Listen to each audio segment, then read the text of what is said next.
Vattem reservoir కట్టి ఏ reservoir కట్టాలన్నా కూడా అందులో మొత్తం ఆ బండులో నల్ల మట్టిని నింపుతారు.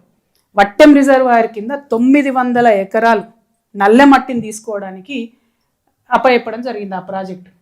ఇప్పుడు ఆ 900 ఎకరాలు ట్యాంకులు లేవు, బండు కింద లేవు, అవి ఫ్రీగా బయట ఉన్నటువంటి. అయితే ఆ నల్ల మట్టిని వాడలే. వట్టెం రిజర్వాయర్లో రిపోర్టర్స్ అందరికి కూడా తెలుసు, ప్రజలందరికీ కూడా తెలుసు, చెరువులకి వెళ్ళి మట్టిని తీసుకొచ్చి ఆ రిజర్వాయర్ కట్టలో పోసుకున్నారు. మరి 900 ఎకరాలు ఏమైనాయి? ఇలా 900 ఎకరాలు నేను డైరెక్ట్ అలిగేషన్ చేస్తున్నా. కాంట్రాక్టర్ల చేతిలో రైతుల దగ్గర నుంచి తీసుకొని ఇచ్చిన 900 ఎకరాలు ఇలా ఉన్నాయి. ఆ కాంట్రాక్టర్లు తోటలు పెట్టుకొని సామ్రాజ్యాలు చేసుకొని గేట్లు పెట్టుకొని కూర్చున్నారు. నేను డిమాండ్ చేస్తున్న కాంగ్రెస్ ప్రభుత్వాన్ని, మీరు బీఆర్ఎస్లో బాగా అన్యాయం జరిగింది, అవినీతి జరిగింది అంటారు కదా, మీకు దమ్ముంటే, ముఖ్యమంత్రి గారికి దమ్ముంటే ఆయన ఈ 900 ఎకరాలు రైతులకు తిరిగి ఇచ్చేయాలి.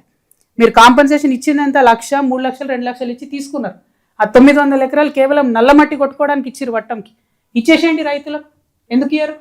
మీరు తీసుకున్నటువంటి ఆ డబ్బులు కవులు అనుకోండి, ఏదైనా అనుకోండి, మాఫ్ చేయండి. ఫ్రీగా 900 ఎకరాలు రైతులకు ఇవ్వాలని నేను డిమాండ్ చేస్తా ఉన్నా.